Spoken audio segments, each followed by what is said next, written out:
Well, hello, everybody. Thank you for joining us. Good morning, good afternoon, and good evening, no matter where you are in the world, because I know that this has gone out to a lot of people and we've had a heck of a lot of people register. So thank you so much for picking up on that. I'll make an apology for those of you who are part of my email group. I think it's because we've been in the middle of a house relocation. I said it was Wednesday the 25th, and thankfully some people pointed out that it's actually Tuesday, hence why we're here this evening. But thank you so much for joining us.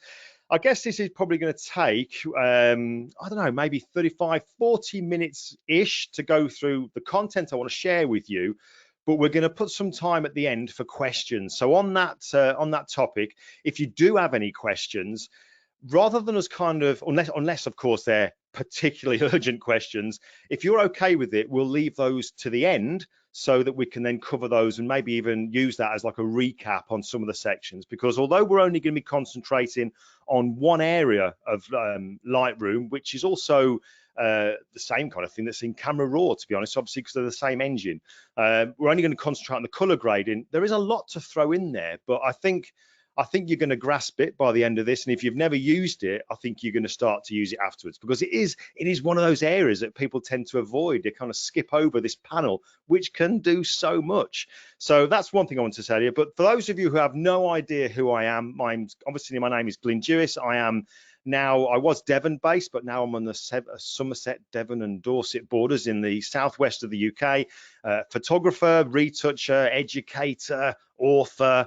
And there's a phrase out there nowadays called content creator, which kind of makes my back kind of get a bit shuddery. So I guess you'd just say YouTuber, because I do have a YouTube channel, which I'll show you some details of in a minute.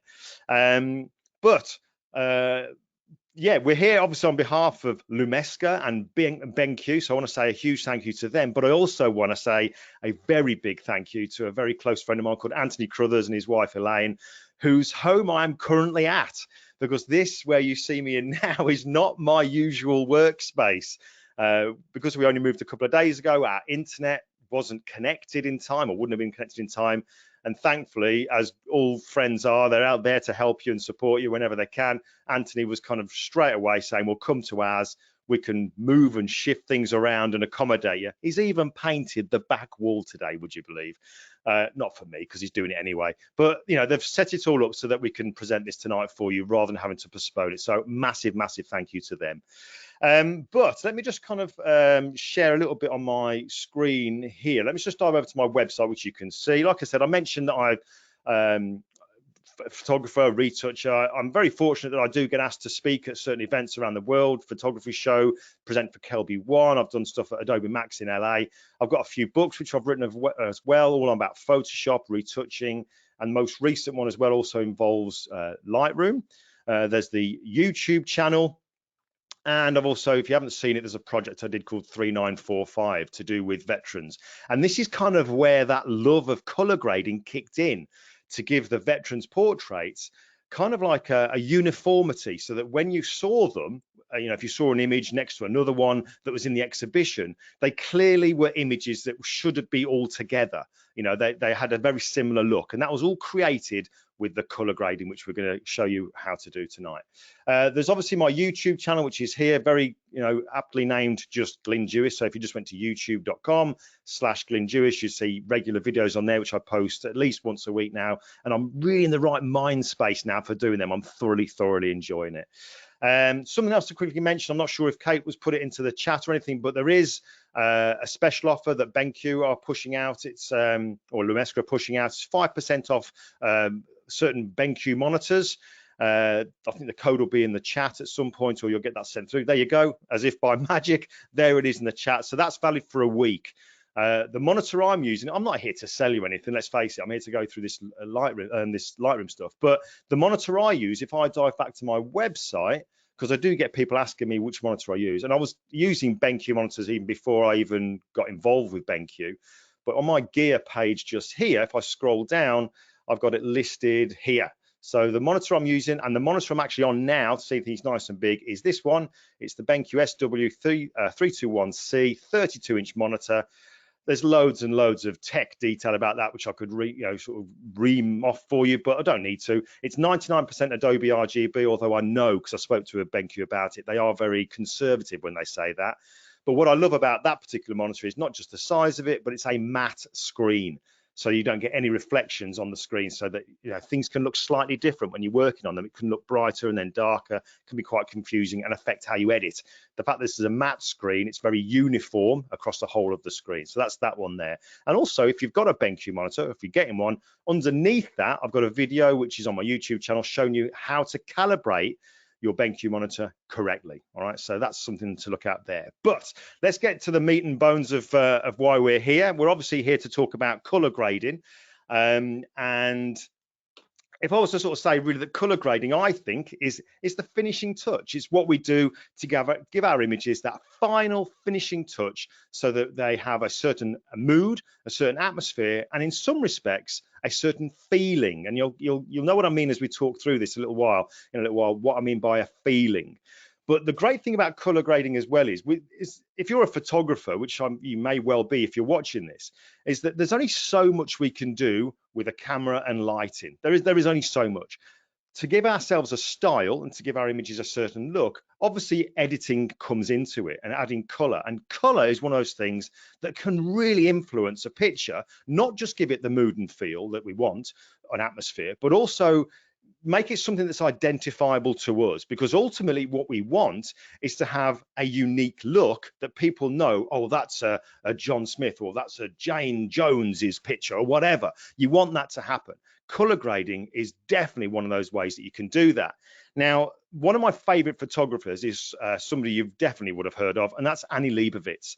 And you've only got to look at Annie Leibovitz's work. If you went to something like maybe for a website, or maybe went to Pinterest and typed her name in, you'll see hundreds upon hundreds of images, and they're all going to be different, but in some respects they're all very similar. And what I mean by that is not just her photographic style, but in the way that they're edited. There's a certain way that they edit them, and Annie Leibovitz has got like there's almost like a greenish, very slight greenish tint that she adds into the images. And you can see this picture here of Sir Patrick Stewart and Sir Ian McClellan, just a wonderful example of her images. But even something that's very different of hers, you can tell it's an Annie Leibovitz picture. And the sort of color grading that's added into there is very subtle, but it's still very Annie. I mean, if you look at a lot of her work, you'll get to know that, oh yeah, you can tell for certain reasons that's her particular image. But without doubt, the best example of color grading, I think, is when we look at the movies. And I know for years, when I was trying to develop a style and kind of find my way around Photoshop and then later on Lightroom, I would spend ages on YouTube and go and look at behind the scenes or making of videos of movies. And I would love to see, what did the movie look like as they were filming it? What did it look like after they'd color graded it? So what I've done is I've kind of grabbed some stills from some of my favorite films, and I want to show you before and after. And I've done a very down and dirty way of removing the color grading to give you almost an idea of what the film would have looked like whilst they were filming it, and then showing it so that you can see the value of what color grading did to it, what we would have seen whilst at the cinema to give us that overall mood and atmosphere and feel. So one of the movies that I want to do, in fact, let me just correct it. For those of you who aren't in the UK, you might find that color is spelt like that. That's just making this whole presentation all inclusive. But one of the movies that I absolutely love is this one, The Joker. Now, you do not have to be a Batman fan to watch this, because he's not in it, but the film itself is just incredible. It is such a good suspense and just psychological kind of thriller, and it's fantastic. So if you've not seen it, I highly recommend it. But now take a look at these examples here of what I mean by stills within the image. Let me just open this section up here. This is a still from early on in the movie. And the backstory here is Joaquin Phoenix, who's playing the part of the Joker. He's a bit of an oddball, if that's the correct thing to say. He's obviously got issues, okay? So he's traveling on the bus early morning, going into the center of town. And on the bus in front of him is a woman with her young child. And he starts to kind of interact with the young child, pulling faces and just having a bit of a laugh. The mother turns and notices this and realizes that this guy isn't quite right. So she kind of scorns him and tells her child not to look at him. And because of that, Joaquin Phoenix's character kind of withdraws on himself, and then he's looking out the window and going into deep thought. And that's what this still is here, showing what's just happened. Now, I know certainly for me, and I can't answer for you, but when I look at this, when this first came onto the screen, my eyes go straight to the character. Now, I know he's dominant in the scene, but you go straight to his face, and then eventually you start to look elsewhere. Now, one of the reasons for this is it's not because he is dominant in the scene, it's because of the color grading. And this has got a classic Hollywood style color grading. And you'll have heard this probably, they call it the orange and teal effect, or the cool shadows, the warmer highlight areas, warmer midtones and highlight areas. So look at his skin tone, look at the top of his jacket there. It's a warm skin tone, so your eyes go straight to it. But look at the rest of the image as we go over to the left-hand side there. It's much, much cooler. Okay, so that contrast creates that kind of mood and that kind of atmosphere, but it also draws the viewing straight onto him. But let's have a look at what it would have kind of looked like without the color grading. And that's this one here. Now, yes, I know we notice the main character because he's so dominant in the frame there. But I don't know about you, but I was kind of looking, I saw him, and then immediately I go looking around the rest of the picture. I'm not so focused in on him. This could be at any time of the day. I mean, the original scene was morning, sunrise coming up, warm kind of feel to it. But this could really be any time of the day. I know we've got the hard shadows there that you can see as the light's hitting the bridge, but it just doesn't have the impact for it at all. So that's before, that's after what you would have seen at the movies. Much more atmospheric. Now let's have a look here. This is the color wheel. This is what all this is kind of based on. Now I know there are rules, and generally they have like opposing colors. So in the example you've just seen there with the Joker, we have this warm kind of tones over on this side just here, just on this side just here, and over on the opposite side we have these colors here. So we've got warm, opposite side, colors. And you don't have to follow the rules, but it's certainly a good starting point. But that is very much a recipe that is regularly followed in the movie industry. Let's have a look at a couple more examples within this particular film. So I'll turn on this scene here, which is obviously a very dramatic and traumatic kind of scene here. We've got his mother in the hospital bed who's clearly fighting for her life. She's on a respirator. He's panicking. But look at the cool tones. That cool tones really adds that suspense and drama. But even his mother has been given the cool tones, so that the focus really then goes straight onto him with his warmer skin tones. That cooler tone adds that kind of coldness, that suspense and that drama to the picture. Because when you look at this now, when it's not got the color grading, this is kind of what it would have looked like when they were filming it. If I just turn that on now, totally different. Yes, it's still a traumatic scene because we've got all that, the hospital apparatus there and his mom's fighting for her life, but nowhere near as dramatic. And this is all because of color. When we turn that off and on, just unbelievable difference just by using a few sliders, which we can do in Lightroom or Camera Raw. Let's have a look at this one here. The street scene. Now, a lot of movies, I've got some friends who are involved in the movie industry who do a lot of filming for them. And a lot of the nighttime scenes aren't necessarily filmed at night, in the middle of the night. A lot of it is done in post-production to give it the feel of that. But look at this here. We've got Joaquin Phoenix's character walking down the street there, and it's got kind of a feel to it, but nowhere near as what it did have when we turn on the color grading. So if we look at the color grading, completely different. Now the character looks lonely, looks isolated, looks vulnerable. It looks like a nighttime scene. All of a sudden you can feel that threat of the nighttime scene as he's walking down. So just by changing the color, massive difference. Couple more on this one. City scene, real simple one here. That's without the color grading. That's with color grading, which makes it way more cinematic, especially when you want those black bars top and bottom. But another film, just two more on this one here, another film that I absolutely love. Again, this one here, the videography is just beautiful. It really is. Very sad story based on the true story as well. The story of Dunkirk from World War II. And this to me illustrates how color grading isn't there just to give a mood and an atmosphere or a distinctive, recognizable style that's recognizable as what we've done. But I think color grading can also give a feel of a certain time in history. It can also almost be used to transport us to a particular time that we're supposed to be imagining that this has been filmed, as if it's happening right now, or it's filmed yesterday. Do you know what I mean? So you look at this one here. This is where we've got the scene with all the soldiers on the beach waiting for all the ships to come along to get them back off the shores of Dunkirk, away back to England for safety. But if we look at this before and after, so that's with the color grading, but without the color grading, a lot flatter. I mean, it kind of looks like it was filmed yesterday. You know, it looks like there's people there with props and you know, sort of authentic clothing on and stuff. But I don't know, maybe I'm talking gibberish, but for me, that just feels now, it just feels authentic. It feels like it is the 40s. And the last one is this one here. Again, we've got that scene there with the beautiful videography when the Spitfires are flying through the sky. It's just incredible how they filmed it on those cameras. But you've got this one here, which kind of feels like, it's very subtle. Don't get me wrong. It's not like an overpowering effect, but it's a very subtle look at making it feel like the 40s, because when we compare that to the before, we know what it is. It's a young guy flying a Spitfire, but that looks like it could have been filmed yesterday with him wearing authentic kit, whereas just a very bit of subtle color grading changes it totally.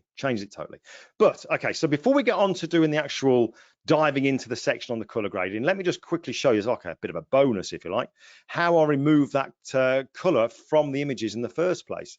Let's have a look if I've got an example. Say, let's choose, in fact, I'll choose this particular image here. If I wanted to remove the color cast from this image, let's say that we've got an image where we took a photograph and we didn't use a gray card, or, you know, like a color passport checker, so that we can actually get the colors just right.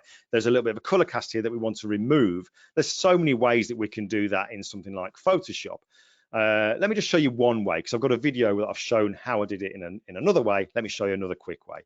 To remove it, you could go to the adjustments in the top right-hand corner of Photoshop. I'll get something as simple as like a levels adjustment, and you'll see there is an auto button. Now, if I'm on Mac, if I hold down the Option key, if I'm on Windows, I hold down the Alt key, and then I click on that auto button, it brings up this hidden dialog here, this little menu here. And if I tick where it says Find Dark and Light Colors, actually, hold on a second. Let's just make sure we've got nothing else that's going to be affecting this one, because I don't want to.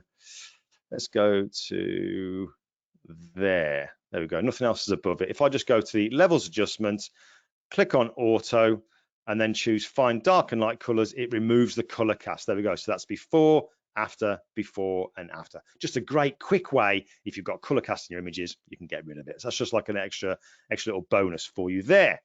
Right, but let's dive into Lightroom now. I'm going to turn my video camera off so that you can see more of the screen. So I'll bid you farewell, but obviously you'll still hear me. There we go, that's just that there. And now let's dive over into Lightroom. So in Lightroom then, over on the right-hand side, we have all of the controls, or the tabs rather, we are so familiar with, like the Basics tab, the Tone Curve, what have you. This is where we can do all our adjustments. But we also have this color grading section just here. Now, this was introduced, I believe, in Lightroom version 10.1. Now, if I look at the version of Lightroom I'm using, if I go to Lightroom and then we go to About Lightroom, you probably won't be able to see it because it'd be so small on your screens, but in here I've got version 12.0, and that was just literally a couple of days ago. We had a huge update in both Lightroom and Photoshop, so I'm using version 12, but Lightroom had color grading introduced version 10.1. Now, before we had the color grading, those of you who are seasoned Lightroom users will remember something called split toning. And that's when we had the section kind of here that's been replaced now with the color grading. But in split toning, we literally just had a shadow slider and we had a highlight slider and the balance. That's all we had: shadows, highlights, and balance, where we could add color into the shadows, color into the highlights, and then decide how much we wanted of each by using the balance slider. With the introduction of the color grading, we now have the introduction of this midtone slider, this midtones color wheel, and also the blending slider. There are also other controls which we'll go through. But let me just explain to you then how we would use these. And we're going to use this gradient here as a perfect example, a simple black to white gradient where we've got various tones of grey going across from the left all the way to the right, where it turns to pure white. So if I go to something like the shadows color wheel here, I can drag this disc and then move it around, and you'll see as I move it around, because I'm using the shadows color wheel, the color, you'll notice whatever color it is being added predominantly to the far left hand side of the gradient, which is where the darker areas are going into the shadows. So that's that just there. If I go to the highlights and drag that one around, we can see that the colors now are over on the right hand side of the gradient, more towards the brighter midtones and into the highlight areas. So that's just there. And then if we go for the midtones, we can see now they're mainly more towards the middle part of the actual gradient just there. Now, when we use these, one thing you'll notice is that let's say if I go to the shadows section and I drag down here, although I'm adding color into the shadow areas, you'll notice that the black area on the far left-hand side of the gradient is not changing color. And that's because we can't add color to pure black. It just won't attach itself to it. So to be able to do that, to be able to add color into those darker areas, we have the luminance slider underneath. In fact, each of these color wheels has a luminance slider. And this is where we can change, certainly in the shadows section here, we can change the value of black. So let's show you, for example, let's make some cool shadow areas. We can see on the far left-hand side here, there's nothing on that black. But if I take the luminance slider underneath here and drag it over to the right-hand side to brighten up those shadow areas, you'll notice, or change the value of black rather, you'll notice that blue now is appearing in the far left-hand side of the gradient. So we can control how much we have color attached into the shadow areas just by using this luminance slider. Now, on the flip side of that, if I wanted to add color into the highlights, again, let's just drag some color using the highlight color wheel just here. We can see that the pure white will not hold any color whatsoever. It's way too bright to hold the color, but we can use the luminance slider underneath this, under the circle here, to change the value of white. We can darken it down so that if I drag it to the left, we can start to see color now attaching itself to the highlight areas. I'm going to cover a bit more on that in just a moment, but let me just explain a little bit more about these two sliders at the bottom first of all. I'll very quickly just add some color into the shadows, into the midtones, some real obvious color, and we'll go into the highlight areas. So you can see we've got blues in the shadows, greenish kind of colors in the midtones, and a warmish orangey red kind of colors in the highlights. And they're quite obvious. Now, underneath, we've got this blending and balance sliders. The blending controls how visible these colors are, each of the individual colors in the shadows, the midtones, and highlights. If I take the blending slider all the way over to the left-hand side, what you'll notice is these colors are very, very obvious. We can really see them. However, if I don't want those colors to be quite so obvious, I want them to feather into each other, to blend and look more natural, I take the blending slider over to the right-hand side. And look, as I drag that slowly over to the right-hand side, look how the colors are less obvious as they start to bleed into each other. You see that just there? So that controls how we bleed those colors into each other, not just there. And by default, it's set at 50 right in the middle, just there. Now, the balance slider, that's used to control when we've added color into the shadows, midtones, and highlights, which of those areas do we want to be dominant within the picture? If we want the colors within the shadow areas to be dominant, then we will drag the balance slider over towards the shadow, over to the darker area of the gradient just there, so over to the left. And you can see now, look, we added blues into the shadow areas, and look at that gradient, how blue, the cooler colors now becoming much more dominant. We've still got the original colors in there, but the shadow colors are much more dominant. Now, if we wanted the colors we've added into the midtones and highlights to be more dominant within the picture, we'll just drag the balance slider further over to the right-hand side. So it goes to maybe around about there. The right-hand side now here with the highlights is much more dominant. We can still see the midtones, and we can just about see the cool tones there in the shadow areas as well. So those two sliders are really, really useful. Now, so that's those. Next to each of these color wheels as well, we've got this little eye icon where we can turn off each of those sections. So this is where I can turn off the shadows. the midtones, and the highlights. So that's those sections there. Now, you've also got some keyboard shortcuts, which are going to be a massive help to you. Let me just reset these back to 0. The way we do that, in fact, I can just do it quickly by holding down the Option key on Mac or Alt key on Windows and clicking on Reset. That changes there. Where it says Adjust, changes to Reset. But what we've also got, if I wanted to add some color into the shadows, let's say, you can see how it moves really quickly. We can hold down the Option key on Mac or Alt key on Windows, and that slows it all down so we can have much more control. If I let go, it moves a lot quicker. If I hold down that Option or Alt key, it slows it down to give us way more control. So that's one keyboard shortcut.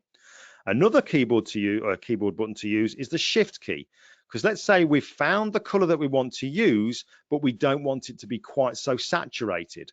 What we can do is we can lock it so that the color is set by holding down the Shift key, and then we can drag back and forth to increase or decrease the saturation of that particular color just there. So Shift key holds it in place so that we can increase or take the saturation actually back to what it originally was. We actually can't desaturate our images using color grading. We can only add saturation or take it back to the original saturation. If you wanted to desaturate it, you go to the Basics tab. The other keyboard control to use is the Command key, and what that will do is it will lock the saturation. So if I hold down the Command key on Mac or Control key on Windows, you can see now that the saturation is locked, and then I can change the color. So I can change the color, but the color will still be at the same saturation. So 3 keys to think about: Option key on Mac or Alt key on Windows, that there will slow everything down.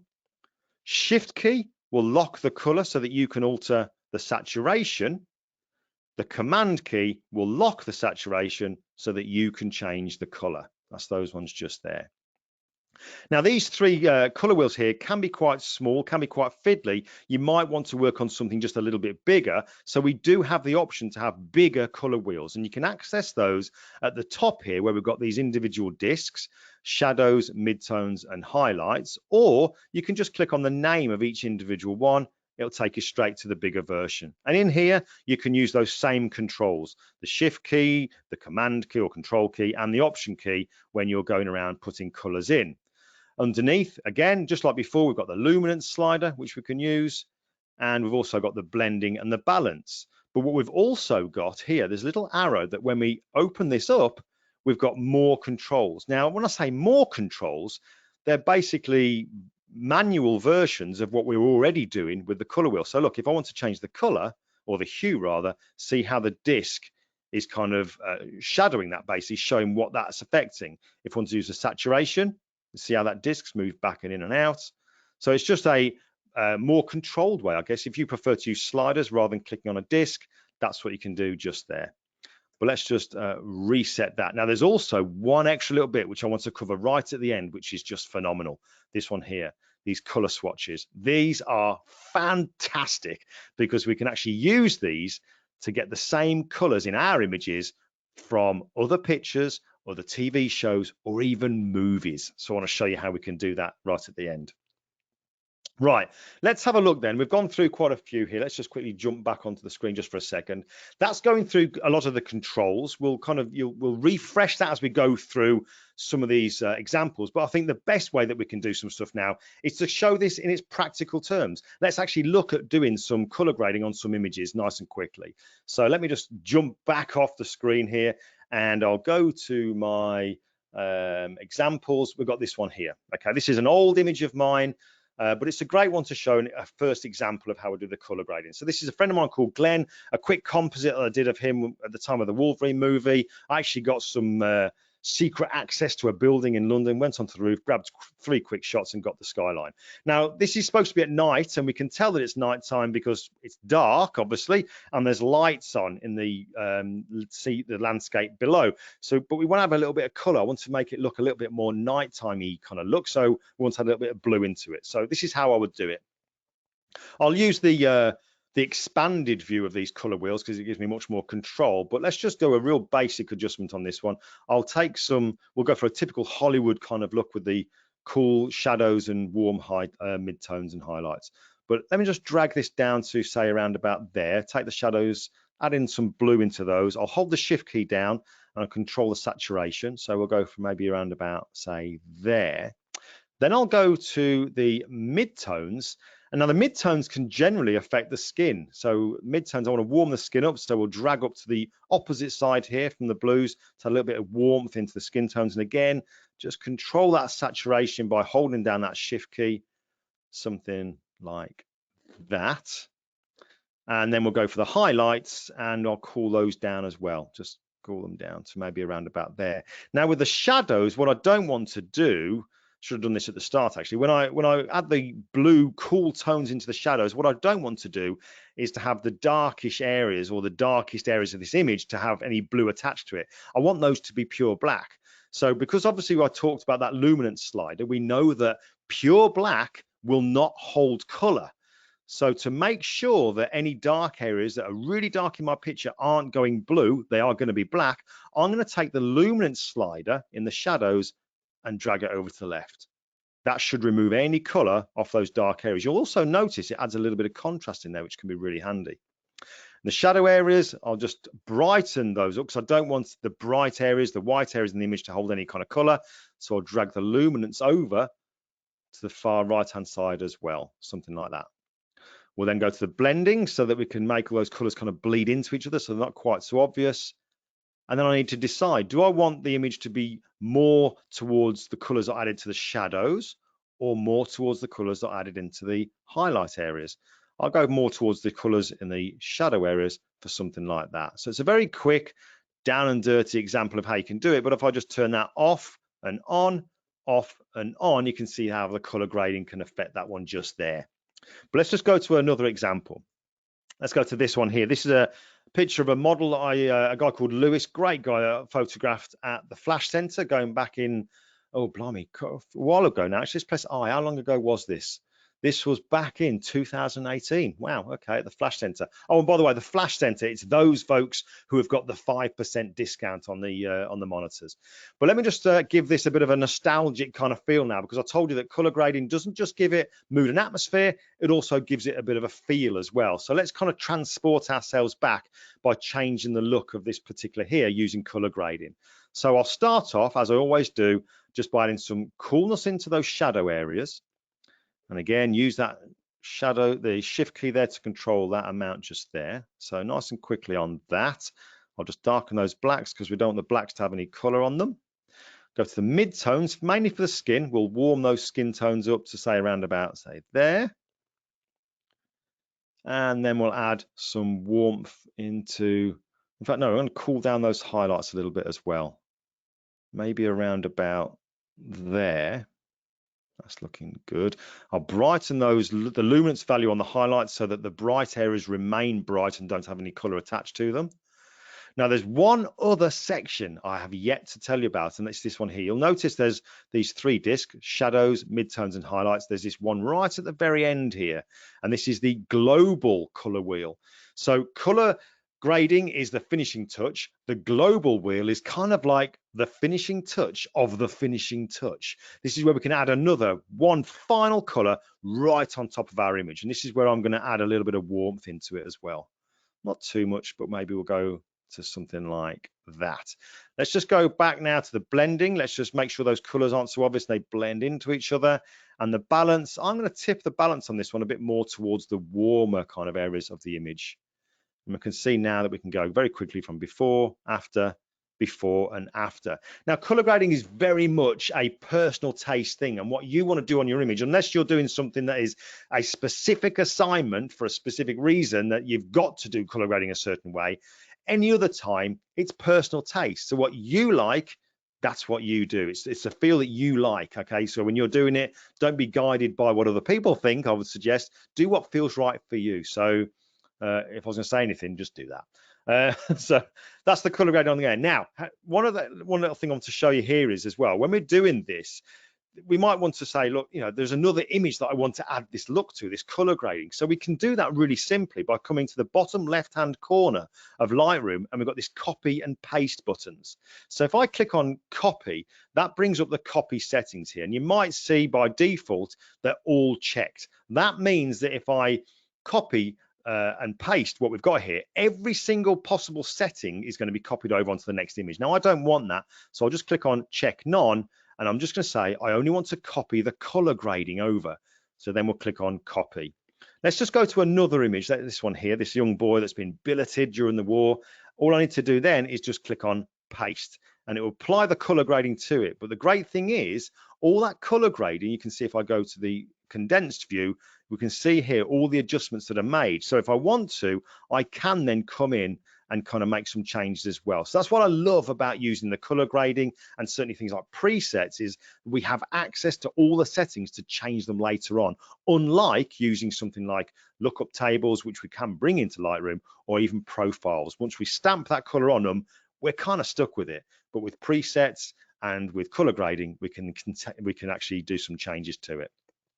Now, there are some other images I want to share with you, just to show some other examples in a moment. But before I do that, let me just show you this here. This is a website which I highly recommend that you take an occasional look at, and it's called artofthemovies.co.uk. It is a fantastic website for not only looking at movie posters and movie art from all the movies, you know, current day, going back years and years and years, but it's great for inspiration. So for example, if I wanted to look up the movie poster for something like, I don't know, the Terminator, okay, it's going to bring up movie posters from the Terminator. And again, prime example here, if I open this one up, can you see what I said there about that color wheel with the cool tones is what gives a picture suspense and drama and all that kind of stuff. Look at the color grading here on the Terminator picture. It's a prime example. But what I also like about this site is as well, you can actually search by decade. So if you didn't know when a film was made, but it's roughly in the 80s, you just go to the section here and find them. So it's a really, really good website to have a look at for getting inspiration when you're doing all this kind of stuff. But let me just dive back over into Lightroom, because now I want to show you this. If you haven't seen the update that's come out just a couple of days ago in Lightroom, oh my God, you've got to go and download it. It is phenomenal. Lightroom is just getting better and better and better. But what I want to do is I want to show you some retouching on this particular image here. This is a picture that I did a while back in Yorkshire near Ribblehead Viaduct. Just the most incredible background scene with this great guy called Sam and his Harley. And when I look at this image, this is how I kind of finished it all off originally, and I was really happy with it. But I want to take you through some really quick steps in Lightroom to show how Lightroom has developed so much now that we can change an image literally in just a matter of moments to make it really pop. So when I took this picture, although we've got all these clouds here, the sun was actually quite bright, and I just couldn't kind of capture that within the editing. So let me show you how we can do it. First thing I think I'll do is I'll go to the basics tab, and I need to bring the colors up. So you might think, well, let's just go to the saturation slider. And sure enough, yes, that's going to bring up the colors. We can see the sky's now starting to come alive a little bit. The green's looking good, but that's affecting the skin tone. His skin tone's really being affected there. So we won't use saturation. We'll use vibrance. That is definitely the one to go for, because that's going to increase the color of all the lagging colors in the image, but it's going to pretty much leave the skin tones alone. So we like that one. I'll add a little bit of clarity, maybe a tiny bit of texture. I might even lift the blacks, just to add a little bit of detail into those black areas just there. Now, one thing I want to do now is to bring the sky back to how it was when I remember being there. It was much bluer. It was a real vibrant blue.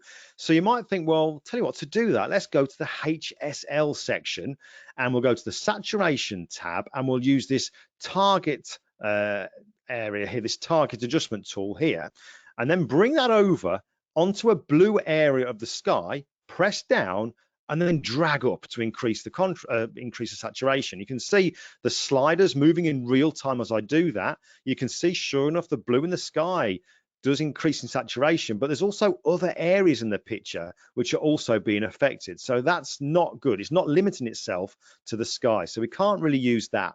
So what I will do is I'll use a mask. So we'll go to the masking section. This is the new change here in the masking section, which is just phenomenal.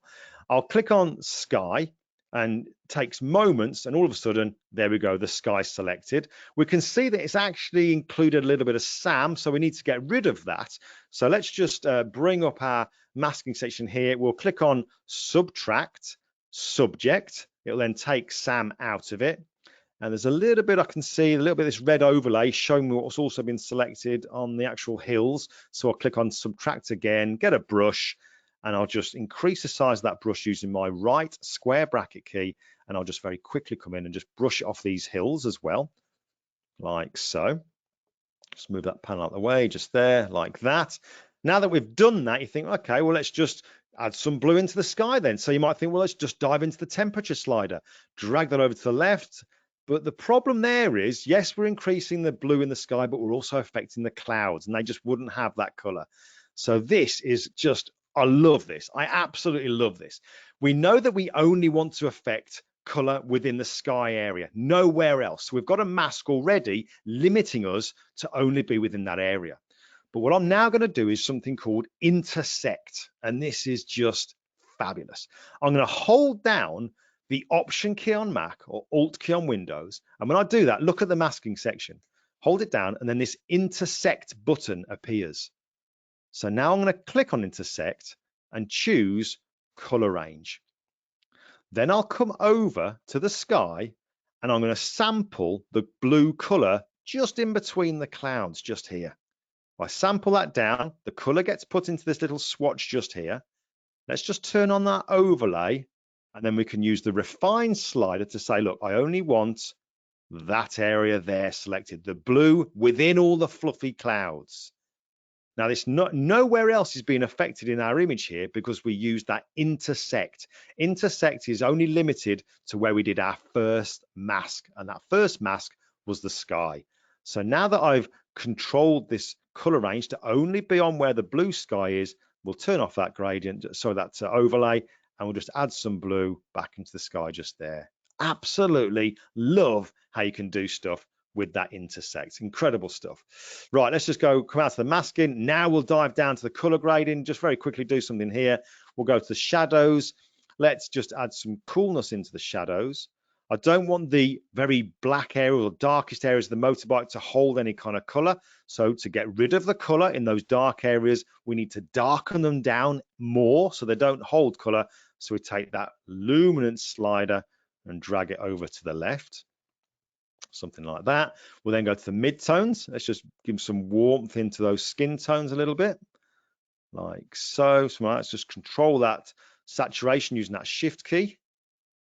And then we'll go to the highlights and we'll warm those up as well to somewhere like that. Now, the danger here is when I'm using the highlights is that the white areas in the cloud are also going to hold some color. The brightest areas of the clouds will have something like yellow attached. So again, this is where that luminance slider comes in. Wonderful. Let's brighten the brightest areas of the clouds so that they don't hold any color. Look at that. That's before, after, before, after. Wonderful. Really, really clever stuff.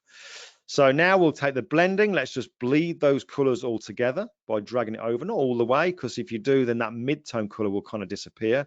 Take it round about there, and then we'll decide, do we want the predominant color that we've added here to be the shadows or the warmer midtones and highlights? And we'll go for the warmer midtones and highlights, something like that. Let's add a final bit. Let's add a finishing touch to the finishing touch by using this global, and we'll warm that up just as well, like say there. And you know what? I might actually come to the tone curve and we'll just brighten those blacks. Let's change the value of the blacks just to lift them up and get a bit of detail. Now, without talking, in fact, oh no, one more thing, because the sun was fantastic when we were doing this, and it was really brightening the ground. Let's just quickly brighten the ground up. I'll come to the HSL tab, go to luminance, and I'll use the yellow and green slider, which is what the grass is going to be made up of. And look, I can brighten the ground up just by using a slider. How clever is that? So I'll take the yellows to around about there, we'll take the greens to around about there. That's looking good. That's controlling it around about there. Right, now this is what I love. Let's just go to the grid view like this, and I'm going to right click on this image and choose create virtual copy. Then what I'll do with this one here, this is the copy, I'm going to reset this back to normal. And this, what I love about this is when you look at the image before and after, what you thought was actually a good image to start with the coloring, and I was quite happy when I actually did this. When you then see the edited version next to it, you think, my God, the original looks so flat. Because now look, if I put these side by side, look at the difference. In literally just a matter of minutes, probably even less if I wasn't talking, if I just cracked on with it, how color grading can totally totally transform an image. Absolutely love that. So that's that there. Right, the last thing to show you in this is oh, this is a corker. Right, this image here. I'm going to reset this image here. This is a friend of mine called Steve Cook, who's a 4-time world kickboxing champion at 3 different weight categories. Super guy, just really glad he's a friend of mine. But what we can do, what I want to do with this image here is the one thing I haven't shown you yet in the color grading. And if you remember, in the expanded view, we've got this little color swatch, right? This is where we're going to use this. So what I did was I went onto the internet, I went onto YouTube, and I found a film called Creed 2. And I stopped this is the actual official trailer for the movie. And I stopped it at a certain part of the trailer, and then I took a screen grab of it, okay? Then in Lightroom, if I come over to, let's have a look here. Let's go to, so you can see it. I then put that screen grab into Lightroom. And this is the screen grab just here. Let's just go D, and I'll just reset that there. Right, so that's the screen grab just there. Now, what we can do is this with this color grading. In the expanded view, let's just click on this swatch to open them up. There's 5 colors, 1, 2, 3, 4, 5.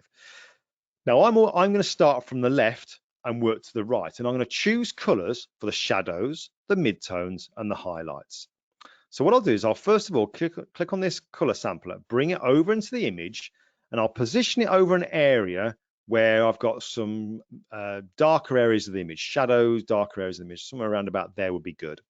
And you can see that color now is in this little square, but I want to store it. So I'm going to put my cursor over the far left one, right click, and say, set this swatch to current color. And when I do that, it stores that color in this swatch. Then what we'll do is I'll click on the color sampler again, and I'm going to drag it into an area of the image to grab some midtones. And midtones are generally the skin tones. So I'll put it on the guy's back just here. We can see that skin tone has been captured, but I need to store it. So I will right click on the second swatch and choose set this swatch to current color. And you see now it puts the skin tones in there. The last one I'll do is the highlights. Click on the color sampler, bring it over, choose a nice bright color up in the highlights, something around about, say, there. Third one along, so we've got shadows, midtones, highlights. I'll right click, set this swatch to current color. So now I've captured the basics of the color within this image here. That's all done. So now what I'll do is I'll go to my own image. So we'll go down to my color grading. We'll choose Stephen Cook, the boxing picture. And then in the color grading section, all I have to do is this. I open the color swatch. I'm in the shadows section here in the expanded view. This is the shadows color wheel. And all I do is click on the one that I sampled for the shadows. So we go click. Then now I've done that, I can finesse it. So I'll hold down the shift key and I'll just decrease the saturation on it. Don't want it to be quite so strong, maybe something like that. And I'm also going to darken the dark areas so that there's no color in the black areas of the image. So I'll take the luminance slider, we'll drag it over to say something like that. Now I'll go to the midtones expanded view color wheel. I'll open up the color swatch and I'll click on the midtones. Let's just control that saturation again. Don't want it to quite so much, maybe something like that. And then finally, I'll go to the highlights expanded view color wheel, click to open up the color swatch, and then click on the color that I sampled from the Creed film for the highlights. And again, I can play around with the saturation of that one just as well there. We'll blend the images together. Let's just bleed it in just a little bit there.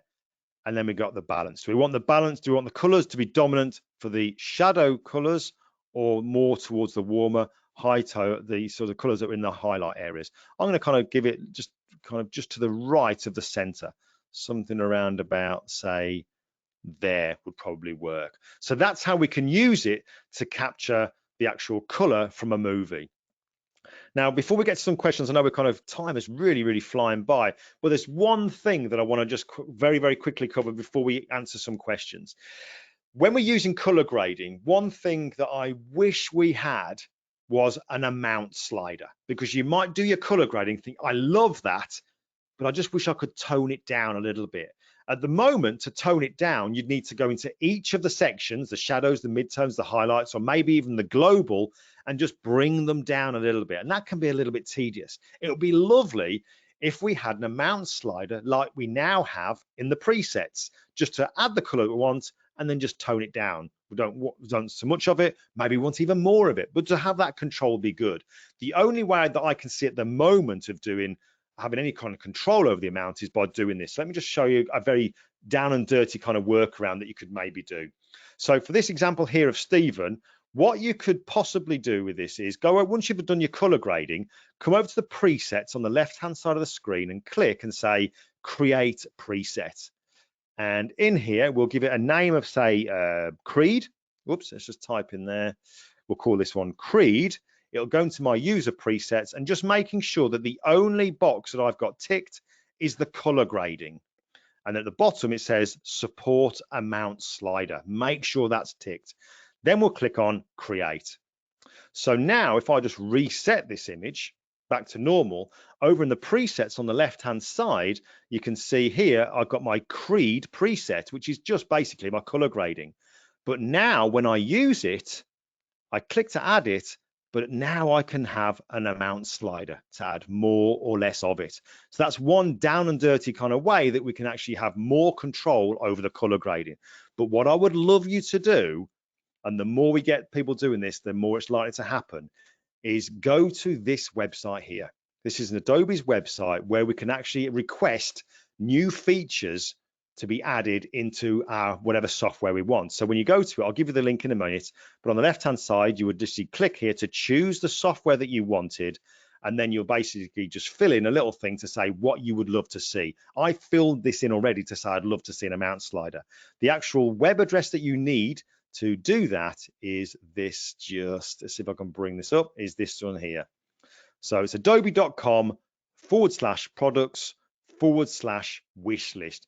To be honest, if you just went to Google and typed in Adobe feature requests, you'd come to that as well.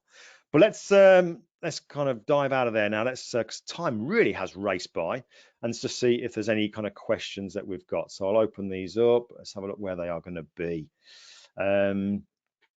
Right, so I'll scroll through. Bear with me while I'm looking over across the side here.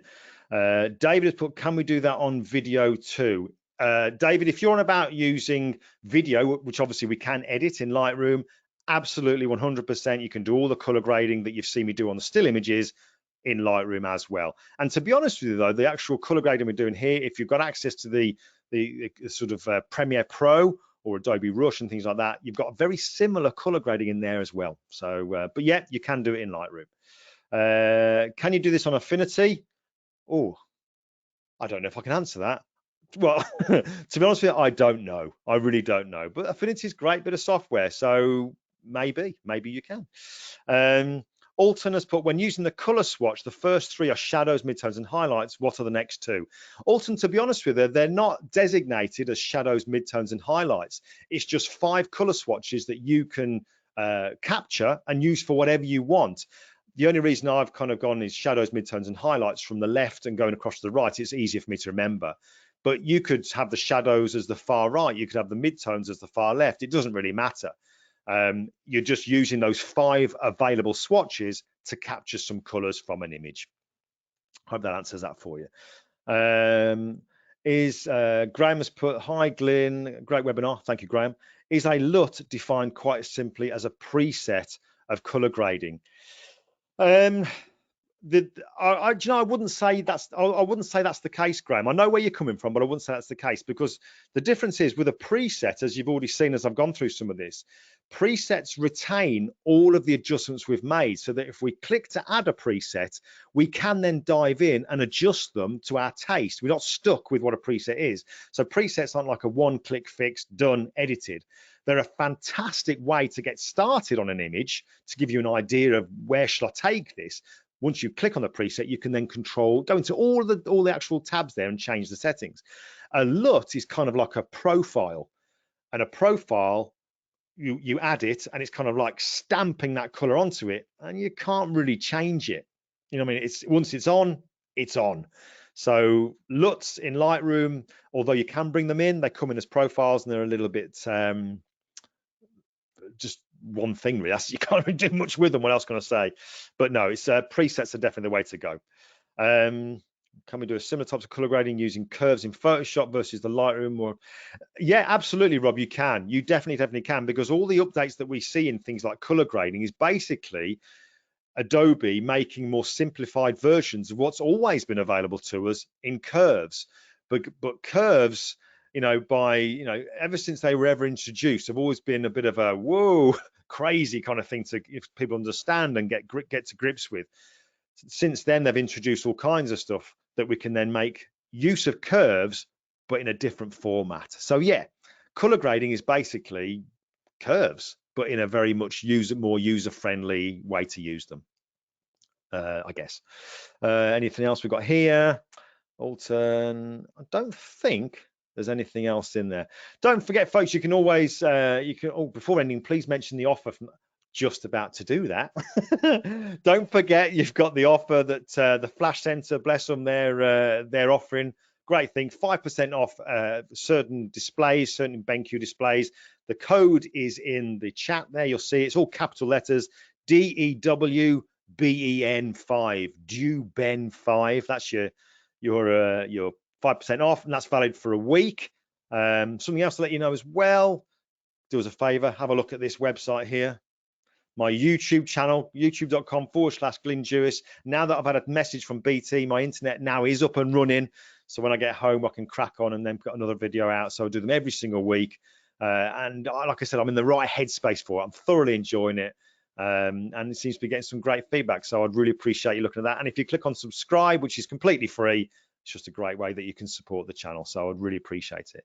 But there you go, folks. That's color grading in Lightroom, which is the same as doing it in Camera Raw. It is the essential finishing touch. It is the way that we add mood and atmosphere to our images, and it's just a great way that we can add that recognizable finishing touch, that finishing style that we want, so people can say, that's one of yours. That's what we want, isn't it? We want to be able to take some pictures. If a friend of yours knows all the images that you've done and you go off and do one that they haven't seen yet, and then you edit that image, you print it out, and then you put it on a table amongst lots of other different people's images, what you want is your friend to be able to say, that's yours. I recognize that as yours. That's the ultimate goal. And yes, that's going to come from your photography. It's going to come from your lighting, but without a shadow of a doubt, it also comes from the color grading that you give your images, that final finishing touch. So I really hope this has been helpful. I hope you dive into the color grading tab. Don't avoid it now. Get in there and have a play with it.